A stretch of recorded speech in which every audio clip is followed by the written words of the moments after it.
So I think that tech companies have very much spent the past couple of decades focused on what they're doing as being technical. So it's all been all about the engineering, all about the sort of like new and shiny technology. And much less of their time has been focused on sort of the impact of the work that they have on people. And you can see that in the way that they prioritize and the way that they fund things. I mean, the people who make the most money in Silicon Valley, engineers.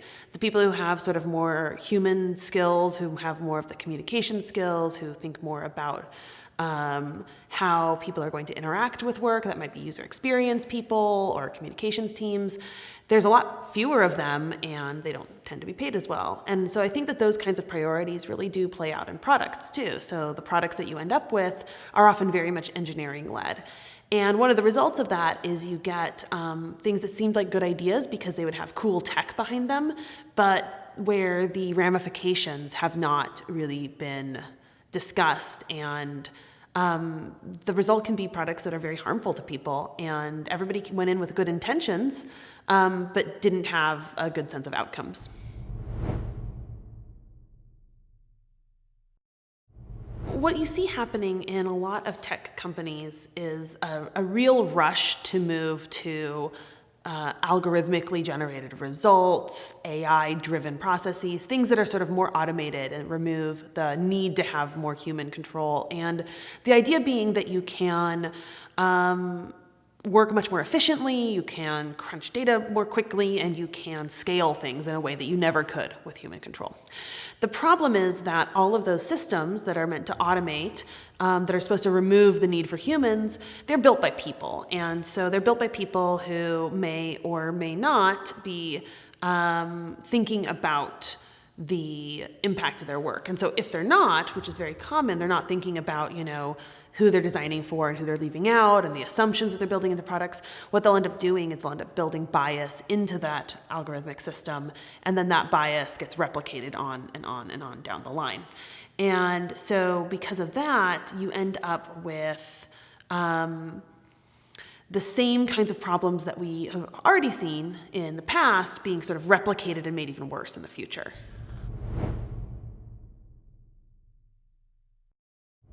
Well, a couple of years ago, I would have said that the tech industry's response to these problems has been minimal, if anything at all. I mean, it was really difficult to get tech to even realize that it could be hurting people, and they were very focused on all of the cool new stuff that they were doing.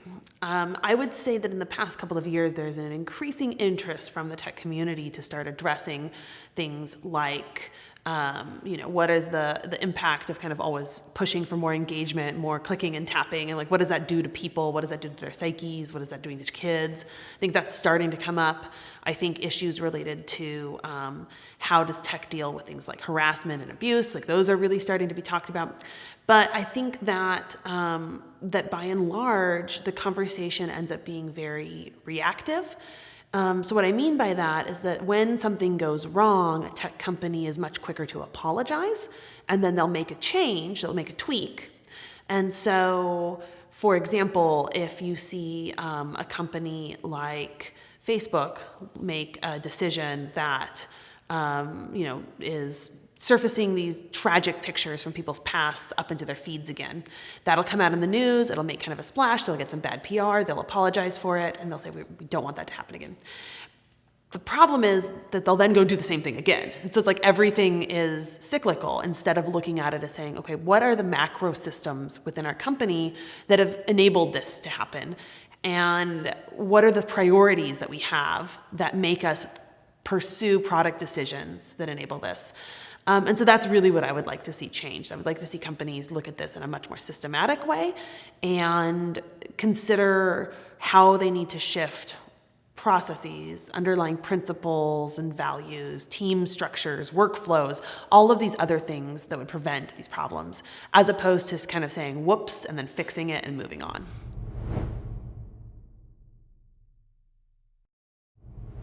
Facebook's role in the election is kind of still coming to light in some ways, but one of the things that became really clear was the role that they played in how fake news got surfaced. So what happened is that back in 2014, way before the election, Facebook was really trying to get more people to get their news on Facebook. And so they had realized that they had a problem with that because during the Ferguson protests and sort of the rise of Black Lives Matter, that was all over Twitter, trending everywhere, but on Facebook, that was not even present at all. It was only those Ice Bucket Challenge videos.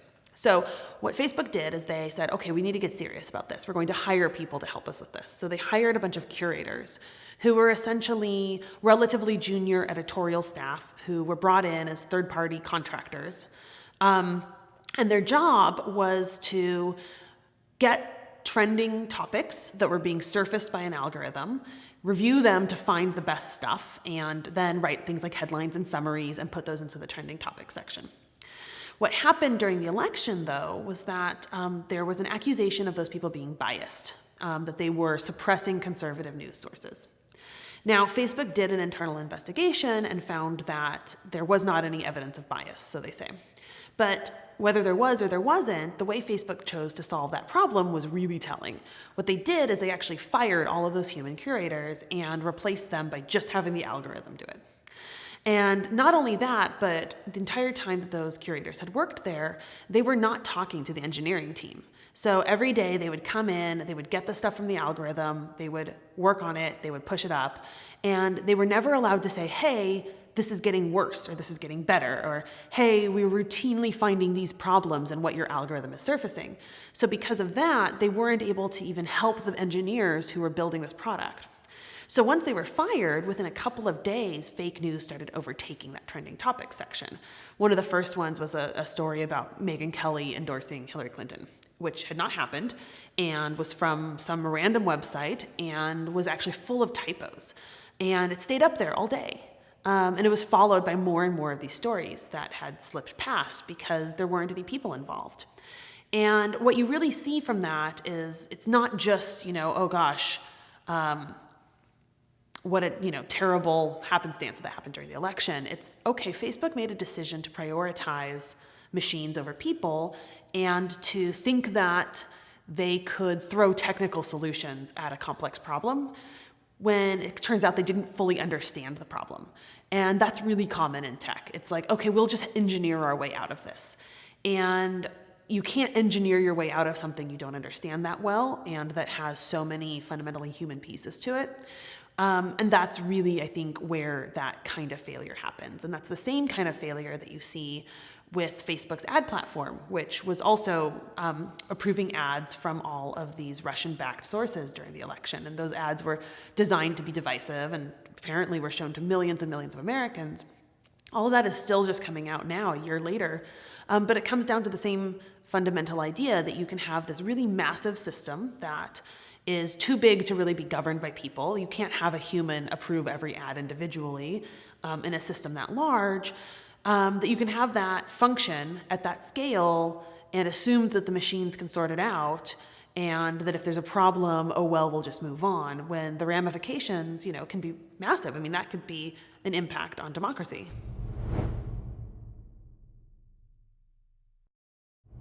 I really think that there's a lot of knee-jerk response to this kind of thing that says, like, well, just delete it. If you don't like it, delete it. Delete your Facebook account. And I think that if you want to delete your Facebook account, great, do it. But I think more important is for everyday folks who don't work in tech to get a little bit more critical of the tech that they're using and be more willing to say, okay, this makes me uncomfortable, and when it makes me uncomfortable, let me think about why that is. Maybe it's not me, maybe it's them. And to be able to push back and to say, I don't want this. What we're seeing right now is kind of a resurgence in criticism of the tech industry, which I think has been gone for a long time, and it's having an impact. So earlier this year, there was a big campaign to delete Uber, and Uber still has a lot of problems as a company, but that campaign had real impact in that it led to Uber making changes in policies. And arguably that, plus some other things that happened there, led to things like, the CEO being removed from his position. At Twitter, we had the Boycott Twitter campaign just a few weeks ago that was dealing with Twitter's failure to deal with harassment. And after that campaign, there were a number of conversations about what Twitter was going to do to make its platform safer. And even though it said it had been working on this for a year or two, they came back and said, you know what, we have been working on this, but we haven't been doing enough. We haven't devoted enough resources to it. We are now devoting more resources. And not only that, we're going to report back on our progress on a regular basis and be more transparent about what we're doing. Again, I don't think the problems are solved. I mean, harassment is still a problem on Twitter. However, what you are seeing is that when enough people are speaking up, you are starting to see that being taken seriously. So even though oftentimes it can feel like shouting into the void to complain about a tech company, I think that what we are finding is that when we band together and when we can talk about these issues in a more nuanced way, that we can have impact. Before I wrote Technically Wrong, I actually had published a couple years ago a book called Design for Real Life with my friend Eric Meyer. And that book was very much focused on talking to people who are in the design or development community, so people who are kind of working in tech and saying like, look, how do we step back and recognize some of the assumptions that we're building into our products, and how do we make them work better for more people? The process of working on that book really, clarified for me that there was a huge gap in that skill set in the industry, but it also led to a lot of people from outside of the industry asking me more questions about why things were designed the way they were designed and why they were often so alienated by tech. And so when I got more interest from people who weren't working in tech, I thought, I think this is something that more people need to have literacy in and understand. So I wanted to write something that could certainly be read by people who are in the industry, but is really meant to make it outside of the industry too, and make it something that anybody can pick up and learn something from. So when I graduated from the School of Journalism and Communication, I mostly knew I wanted to write things, and I didn't necessarily have a huge plan beyond that. And I ended up living in Arizona with my boyfriend at the time, so my husband, because he was in graduate school. And I thought, well, okay, I don't know what I'm going to do here, but I need to get a job. So I found a job as a copywriter, and was not actually the biggest fan of it. It was fun for a little while, but it wasn't necessarily my speed. So I moved to an agency where I was a web writer. And when I got that job, I wasn't entirely sure what it was. It was, 2006 or something, and I didn't know what it meant to be a web writer. But I thought, I love the internet, so I'll do this. And I started working on a lot of website projects. So we'd have clients who would want to, design and develop a new website. And so I really started helping them figure out what they were putting on those sites and how to organize it. And that led me into all these conversations that were more about strategy. So what are you trying to communicate and why? What are the systems we're going to use to organize and make sense of information? How do we make it usable for people? And along the way, that's when I really noticed that the tech conversations I was in were very much focused on how do we get things in front of people, but not necessarily understanding those people. And that led me down a path to get really invested in thinking about sort of the impact of the work that we were doing.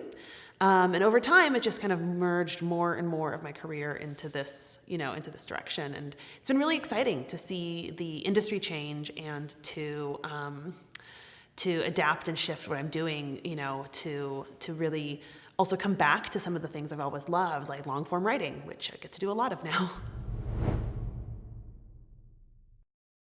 One of the things that I always think about the tech industry is that it has brought a lot of great stuff to us and also bad stuff. And I think while I tend to be really critical of the industry, it's not because I think it's all bad. I think it's because we've spent a long time only talking about the good. We need to talk about the bad too, because it's real and it's here and it's impacting us. So I think that, the tech industry has been really good for my career personally, but at like a more macro level, it's also disrupted a lot of industries and turned a lot of things that used to be jobs into gigs and kind of created a lot of other problems. And we definitely need to talk about that more.